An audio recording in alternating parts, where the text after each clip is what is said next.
잘 지내고 계십니까? 왕중가족 여러분. 마치 우리는 이상가족 같아요. 보고 싶어도 볼 수 없고 만날 수 없는 그러한 처지입니다. 그러나 우리 하나님께서 여러분 모두에게 때마다 일마다 큰 평강의 평강을 더하여 주시기를 진심으로 축원합니다. 곧 만날 수 있으리라 기대합니다. 하나님께서 길을 여실 줄로 믿습니다. 그때까지 더욱 건강 잘 지키시고 평안하시기를 바랍니다. 요즘 코로나 사태로 인하여서 불편한 많은 일들이 우리 사회에서 벌어지고 있습니다. 그 중에 교회가 마치 감염의 주요 전파자인 것 같이 오도하는 정부와 일부 정치적인 자치단체장들로 아주 교회는 상당한 부담을 지금 안게 되었습니다. 대다수의 건강한 교회들은 이미 한 달 이상 모든 예배와 모임을 자발적으로 중지하고 어려운 시간을 감내하고 있음에도 통제가 어려운 군소교단과 작은 교회들을 들먹이며 교회가 마치 반사회적인 집단인 것 같은 그런 나쁜 인상을 심어주고 있습니다. 이러한 행태에 대해서 하고픈 말들이 많지만 그러나 지금은 아닙니다. 지금은 사순절 깊숙한 계절로 우리 눈에는 오로지 예수님 그리고 십자가만이 눈에 들어와야 합니다. 우리 마음에는 분노와 억울함, 두려움보다 하나님의 사랑과 경건과 골고다의 십자가가 우리 눈에 가득해야 합니다. 엊그저께도 어느 분께서 이런 내용의 카톡을 제게 보내오셨습니다. 목사님 보내주신 목회서신 많은 은혜가 됩니다. 특히 지금 사순절 기간 새벽마다 찬양 들으며 일을 하는데 예수님 가신 길을 생각하게 됩니다. 지금 우리가 거쳐가는 시간들이 예수님을 더욱 생각하는 시간이 된다면 이 또한 감사한 시간이라 생각됩니다. 목사님 보내주시는 서신들을 통해서도 많이 돌아보고 기도하게 됩니다. 감사합니다. 맞습니다. 지금은 예수님 외의 것에 우리의 마음을 빼앗기면 안 됩니다. 그랬다가는 우리 신앙의 근본을 잃어버릴 수도 있습니다. 우리는 더욱더 예수님께 주목합시다.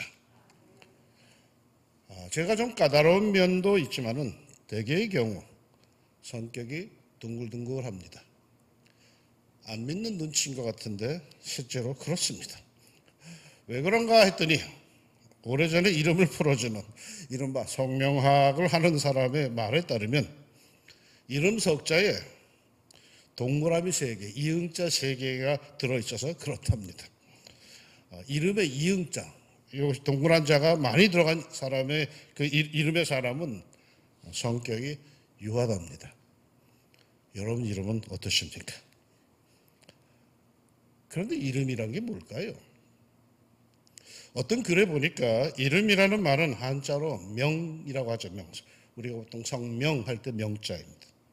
이 명자는 말이죠. 저녁 석자 밑에 입구자가 붙어있는 모양새입니다. 그래서 누군가가 그 이름을 이렇게 설명을 합니다. 날이 어두워서 즉 저녁이 되어서 사람들의 얼굴을 잘 분별하지 못할 때 입으로 소리를 내서 사람을 찾는 데 필요한 것이 이름이다. 그럴듯한 설명이죠. 그러나 그게 다일까요? 이름이 이 정도의 기능밖에 없다면 이런 의도로 생긴 것이라면 번호라도 충분합니다. 아파트에 사는 사람들은 이미 몇 동 몇 호 아저씨 몇 동 아줌마로 아파트 호수가 이름 대신 불리고 있지 않습니까? 라디오 방송에서도 그렇게 하고 있죠. 예전에는 DJ가 왕십리에 사시는 양희섭 씨의 신청곡입니다 라고 하랬는데 요즘에는 4483님의 신청곡입니다 라고 합니다. 핸드폰에 문자로 사연을 보내고 노래를 신청하니까 그 전화번호를 그 사람인 양 소개하는 것입니다. 번호가 우리를 대체해 가고 있습니다. 넘버가 우리의 얼굴이 되고 있습니다. 어느 사회학자가 말하기를 앞으로 우리 사회에는 인간미가 사라질 것이라고 합니다. 왜요? 번호에는 가치도 존엄도 생명도 없기 때문입니다.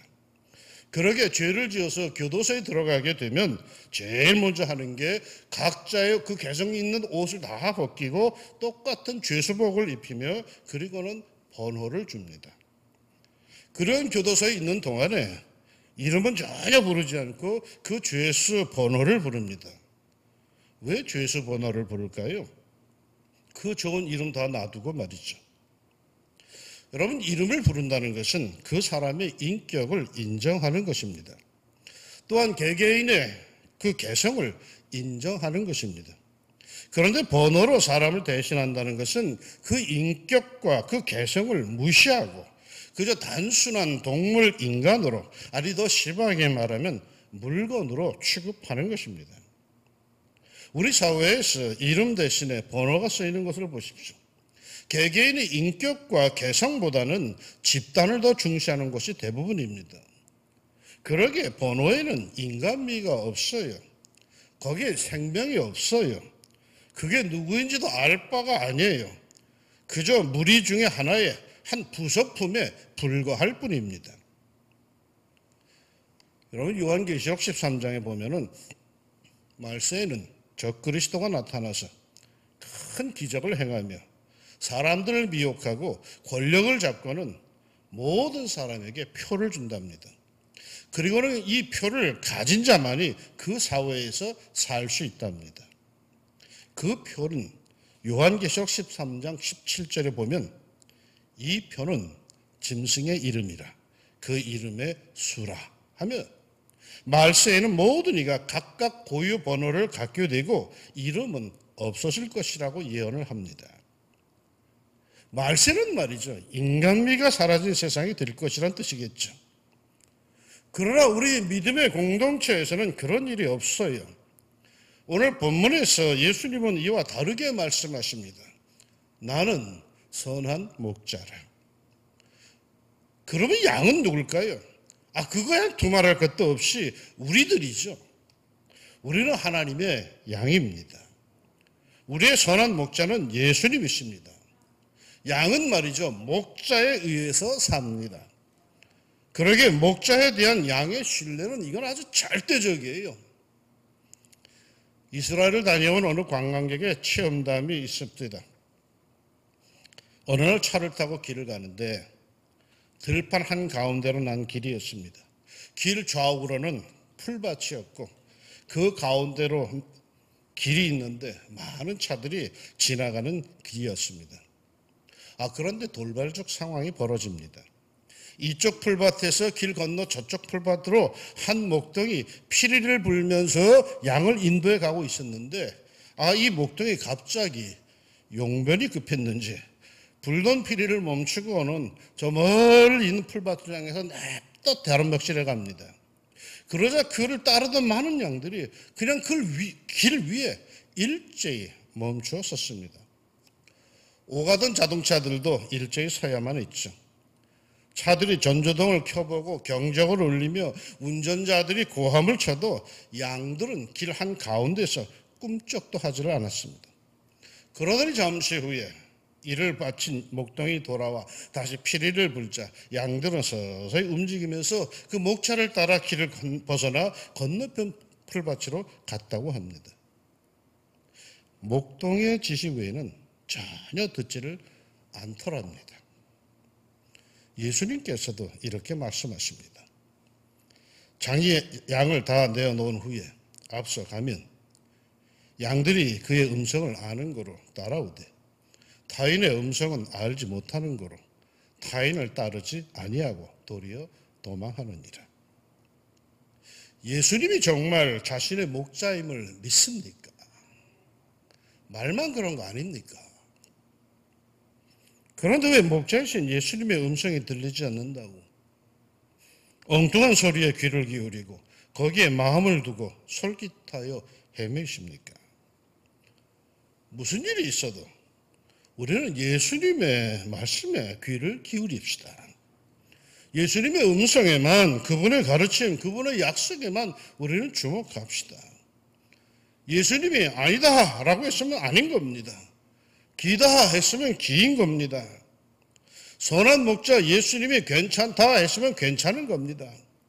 다른 소리에 다른 상황에 마음 주지 말고 허덕이지 말고 무슨 일이 있어도 내 삶의 목자 예수님의 말씀 그 약속만을 굳게 붙들고 삽시다. 마가복음 5장에 보면 병든 딸을 고치겠다고 예수님께 나왔던 회당장 야이로 이야기가 나옵니다. 예수님께서 그 딸을 고쳐주시겠다고 하여서 야이로의 집으로 쭉 가다가 도중에 12년 혈루병을 앓던 여인을 만나서 그를 고치는 사건이 나옵니다. 예수님께서 그 12년 혈루병을 앓던 여인을 고치는 대화 나누는 그 순간에 야이로는 얼마나 초조했겠습니까? 시간이 없는데, 딸이 죽어가고 있는데 엄청 불안했을 겁니다.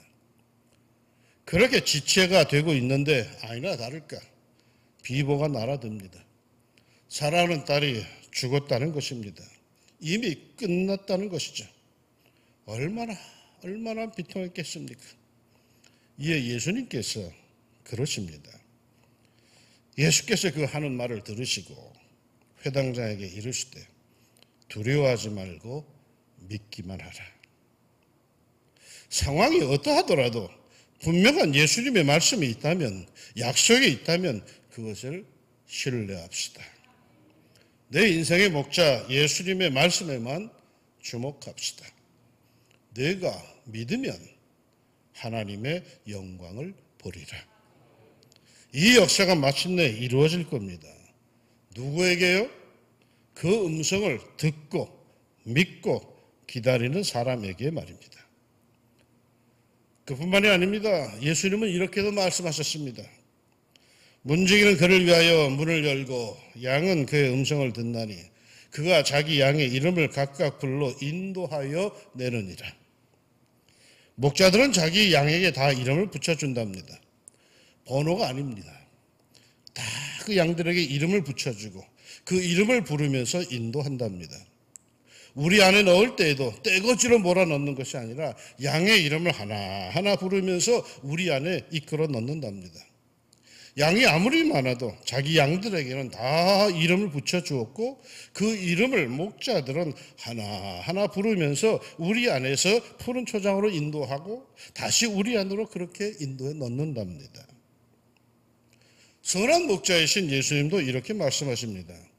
그가 자기 양의 이름을 각각 불러 인도하여 내느니라. 그러니까 여러분 우리가 분명한 사실 하나를 명심합시다. 우리의 목자 되신 예수님은 우리를 인도하실 때 우리 한 사람 한 사람의 이름을 부르며 인도하십니다. 이게 무슨 의미일까요? 아무리 인류가 많아도 아무리 하나님 백성이 많아져도 예수님은 나를 도매금으로 대하지 않으신답니다. 예수님은 나를 대충 대하시지 않는답니다. 그것은 신비에 해당이 되지만 예수님은 당신의 모든 양들을 어찌하시는지 그 이름을 하나하나 부르며 대하시고 인도하신답니다. 천편일률적으로 나를 대하시지 않는답니다. 우리는 모두 다 다릅니다. 어떤 교회에서는요, 자기 교인들을 모두 같은 모습으로 하나의 칼라로 만들려고 하지만 예수님께서 우리를 대하시는 것은 우리의 다 다른 이름을 부르시듯이 우리의 다 다른 개성과 인품을 존중하시며 다 다르게 대하시고 인도하십니다. 신천지 집회 모습을 지난 뉴스 시간에 많이들 보셨죠? 수많은 사람들이 말이요, 똑같은 옷을 입고 열과 줄을 맞추어 앉아 그리고는 행동을 일사불란하게 합니다. 대단한 것 같죠? 근데 여러분, 그건 천국의 모습이 아니에요. 그건 북한의 모습이지. 천국은 자유스러움이에요. 자유스러움. 천편일률적이지 않아요. 천국은. 우리 각자의 개성이 그대로 다 드러나고 그 서로 다 다름의 조화를, 하모니를 이루는 것이 천국 하나님의 나라입니다. 우리의 선한 목자이신 예수님은 우리의 서로 다 다름을 인정해 주시고 다 다름대로 우리를 불러주십니다. 이름을 불러주신다는 겁니다. 그러니 우리가 선한 목자이신 예수님을 따라가면서 남이 받은 은혜 부러워할 필요가 없어요. 자기 스타일대로 자기 성품대로 은혜 주심을 믿고 그저 자기 자리에서 자기의 모습으로 주님을 섬기면 되는 거예요. 저 사람은 저렇게 하고 나는 저렇게 하고 저 사람 또 다르게 하고 왜 다 달라요? 왜? 주님이 그렇게 우리를 대하고 계시니까. 똑같이 대하지 않으세요. 그러니 그 사람 부러워할 필요도 없는 거예요. 나는 나대로의 가치가 있는 것이고 주님이 그렇게 나를 이끌어 가세요. 내가 나된 건 누구 책임이다? 주님의 책임이지. 당신 나를 그렇게 이끌어 가셨으니까. 나는 오늘까지도 예수님께서 나를 인도해 오셨음을 믿습니다. 그럼 오늘까지 인도해 오신 나의 이 모습은 누구 책임이냐? 이건 주님의 책임이신기라. 나를 그냥 옹냐옹냐 하면서 키우신 거예요. 난 주님께서 나를 똑같이 베드로처럼 나를 대하지 않은 것을 감사합니다. 난 주님께서 나를 바울처럼 대하지 않은 걸 난 너무 감사해요. 주님이 나를 마치 똑같이 그 수준을 정해놓고 너도 이 사람처럼 살아라 했다면 아이고 나는 일찌감치 저 뒤로 밀렸을 거예요. 사랑하는 여러분, 주님은 절대로 우리를 어떤 하나의 기준에 맞춰서 우리를 대하지 않으십니다. 우리는 서로 다 다르고 주님께서 그렇게 우리를 대하십니다. 우리 다 나름대로 은혜를 주십니다. 이 선한 목자 우리 예수님께 늘 감사하며 삽시다. 그뿐만 아니라 선한 목자이신 주님이 내 이름을 부르신다는 것은 나에게 세밀한 관심을 갖고 계시다는 것을 뜻합니다. 대충 넘어가는 법이 없다는 거예요. 심지어 가족들은 나에 대해서 몰라도 우리 예수님은 나의 모든 것을 이미 아십니다. 예수님은 나에 대해 세심한 관심을 갖고 계시다는 거예요. 왜? 사랑하기 때문이죠. 관심은 사랑하면 갖게 됩니다. 사랑하지 않으면 관심도 없어요. 그러나 사랑하게 되면 관심이 따라옵니다. 사랑은 관심입니다. 예수님께서 어느 정도 나에게 대해서 관심이 있고 아시는지 아십니까? 나는 내 양을 알고 양도 나를 아는 것이 아버지께서 나를 아시고 내가 아버지를 아는 것 같으니 성부가 성자를 알고 성자가 성부를 아는 것 같이 이 정도로 나를 아신다는데 이건 모르실 거야 하는 게 과연 가능하겠습니까? 예수님이 나를 모르신다고요? 하나님은 나의 이 아픔과 이 억울함을 모르신다고요? 성경 좀 읽으세요. 시편 139편에 이렇게 나와요. 여호와여 주께서 나를 살펴보셨으므로 나를 아시나이다. 주께서 내가 앉고 일어섬을 아시고 멀리서도 나의 생각을 밝히 아시오며 나의 모든 길과 내가 눕는 것을 살펴보셨으므로 나의 모든 행위를 익히 아시오니 여호와여 내 혀의 말을 알지 못하시는 것이 하나도 없으시니이다. 하나님은 나의 선한 목자이신 예수님은 나를 다 아셔요. 그럼에도 이 예수님의 사랑을 믿지 못하고 불안해하며 방황하는 인생이 그 얼마나 많습니까? 주님이 날 모른다고 말하지 마세요. 주님이 지금 내 형편을 모르신다고 투덜대지 마세요. 주님이 나에 대해서 무관심하다고 중얼대지 마세요. 아세요. 주님은 내 모든 것을 다 아세요. I know you. 내가 너를 안다. 내가 네 눈물을 안다 말이야. 내가 네 고개 떨군 모습이 뭘 의미하는지 안다. 내가 너의 그 휘청거리는 걸음이 무엇을 뜻하는지 안다 말이야. 네가 왜 한말도 토하지 못하고 글썽이는지 내가 다 안다. 네가 왜 내 눈을 자꾸 피하는지 내가 안다. 내가 너를 안다. 내가 안다. 내가 안다 말이야. 이 정도로 나를 아시는 선한 목자 예수님. 그러기에 어떻게 하신다? 14절. 나는 선한 목자라. 나는 내 양을 알고 양도 나를 아는 것이 아버지께서 나를 아시고 내가 아버지를 아는 것 같으리. 나는 양을 위하여 목숨을 버리노라. 이상하지 않습니까? 양이 목자를 위해서 죽어요. 다 잡혀 먹잖아요. 결국은. 양이 목자를 위해 죽는 거예요. 그런데 목자가 양을 위해서 죽는데요. 왜요? 나를 너무나도 잘 아시기에 결국 죄를 짓고 헤어나오지 못해 멸망의 길로 갈 수밖에 없는 아주 거짓스러운 못된 양임을 아시기에 그 못된 양을 구하기 위해서 자기의 목숨을 버리시는 예수님이세요. 예수님은 폼 잡기 위해서 나를 사랑하시는 게 아니에요. 예수님은 나를 살리기 위해서 나를 사랑하시는 거예요. 그러게 주님께서는 오늘도 내 이름을 부르십니다. 모니터 앞에 앉아있든지 휴대폰 앞에 앉아있든지 TV 앞에 앉아있든지 예배드린다고 앉아있는 내 이름을 주님은 부르셔요. 들리지 않으면 보이지 않으면 먹이시도록 부르고 또 부르십니다.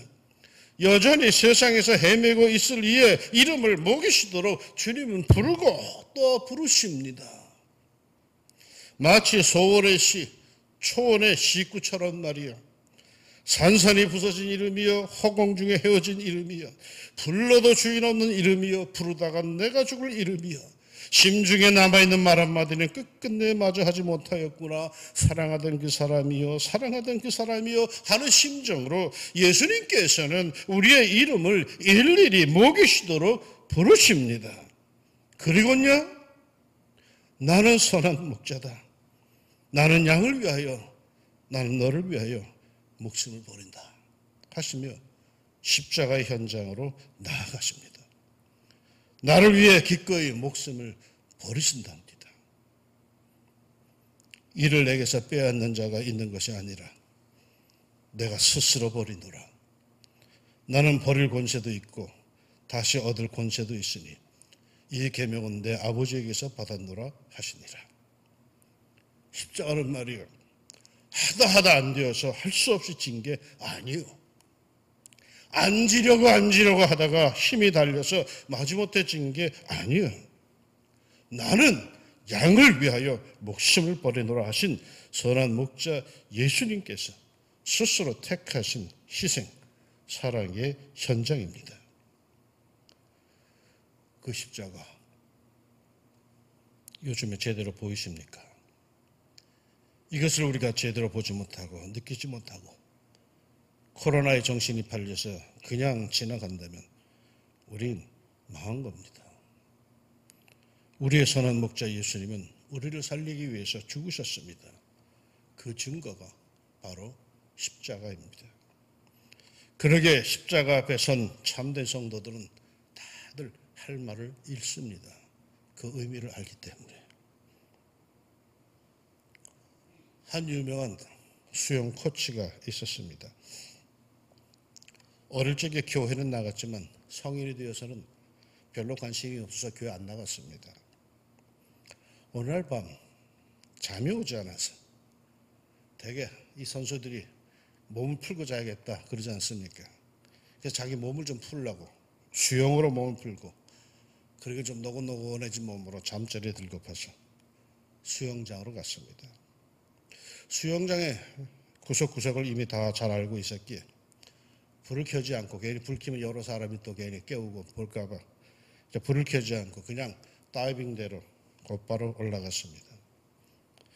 다이빙대에 높은 데서 서가지고 다이빙하려고 두 팔을 옆으로 쫙 뻗친 그 순간에 창문으로 달빛이 이렇게 스며들어왔는데 그 달빛에 자신의 그림자가 이렇게 벽에 비춰졌습니다.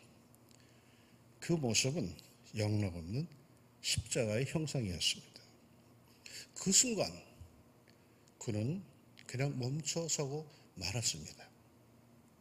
그 십자가 그림자를 멍하니 그냥 바라보는데 어릴 적 교회에서 배운 예수님의 십자가 사랑과 그 희생의 의미가 갑자기 떠올랐습니다. 그러면서 문득 이런 문장이 자기의 내면에서 깊숙한 곳에서 툭 떠올라왔습니다. 그가 죽으심으로 우리가 살아났으니. 이상한 감정에 휩싸여서 그 자리에서 한참 있다가 다이빙을 포기하고 그냥 다이빙대에서 내려왔습니다. 이상하게도 다이빙할 기분이 아니었습니다. 그리고는 수영장으로 걸어 들어갔습니다. 그냥 물속으로 마치 침례를 받듯이 그렇게 물속으로 서서히 잠기고 싶다는 욕망이 생겼기 때문이죠. 그래서 수영장에 발을 딛는데 그 순간 깜짝 놀랐습니다. 그 수영장엔 물이 없었습니다. 지난밤에 관리인이 물을 뺐다는 사실을 깜빡했습니다. 만약에 그가 그냥 그 높은 곳에서 다이빙을 했다면 그것은 죽음으로 뛰어드는 행위였겠죠. 높은 데서 콘크리트 바닥으로 투신 자살한 꼴이 되었겠죠. 조금 전 벽에 비춰진 그 십자가가 자신을 죽음에서 구해준 것이었습니다. 그 십자가, 나는 양을 위하여 목숨을 버리노라 말씀하신 선한 목자 예수님이 지신 십자가입니다. 이 십자가를 바라봅시다. 코로나 바라보지 말고 십자가를 바라봅시다. 이 십자가를 바라보고 의지하는 사랑하는 우리 왕중의 모든 성도들에게 그 예수님의 진한 사랑과 은혜가 더욱 넘치는 한 주간이 되시기를 우리 예수님의 이름으로 축원합니다. 기도합시다. 예수님, 맨날 우리는 요즘에 코로나만 바라보고 있습니다. 몇 명이 확진됐대, 몇 명이 늘었대, 몇 명이 죽었대. 아이고 어느 날은 큰일 났구나. 우리는 맨날 코로나만 바라보고 코로나 이야기만 듣고 그렇게 살고 있었습니다. 우리의 정상적인 모든 삶을 잃어버렸고 그 안을 쫓기듯이 그렇게 거리두기를 하면서 그렇게 살았습니다. 그러다가 날이 조금 풀려서 요즘에 길을 잠깐 나가봤더니 어느새 곳곳에 꽃들이 다 피어있는 거 보면서 아이고 벌써 봄이 왔는데 꽃들이 저렇게 피었는데 우린 다 그 꽃들이 핀 것에 대해서 깜짝 놀라고 있습니다. 그런데 주님, 우리가 정작 바라봐야 할 십자가, 그 예수님, 우리가 제대로 의식하지 못하고 오늘까지 달려왔습니다. 이제 사순절의 다섯째 주가 아니고 이제 다음 주에 종려주일이고 그 다음 주가 부활절인데 우리는 봄을 잃어버린 게 아니라 예수님을 잃어버리고 십자가를 잃어버리고 그 의미와 사랑을 잃어버리고 우리는 쫓기듯이 그렇게 지금 살고 있습니다. 사랑하는 예수님, 우리의 마음을 다시 한번 휘어잡아 주시사 십자가로 우리가 우리의 눈길을 고정하게 하여 주시고 거기에 담겨있는 예수님의 그 사랑을 다시금 느낄 수 있고 다시 용기를 낼 수 있는 저희들이 되게 하여 주옵소서. 우리가 너무 불필요하게 이 코로나에 눌려가지고 정상적인 삶을 살지 못하고 구원받은 자로서 산 자로서의 삶을 살지 못하고 죽어가는 자로서의 삶을 우리가 살고 있습니다.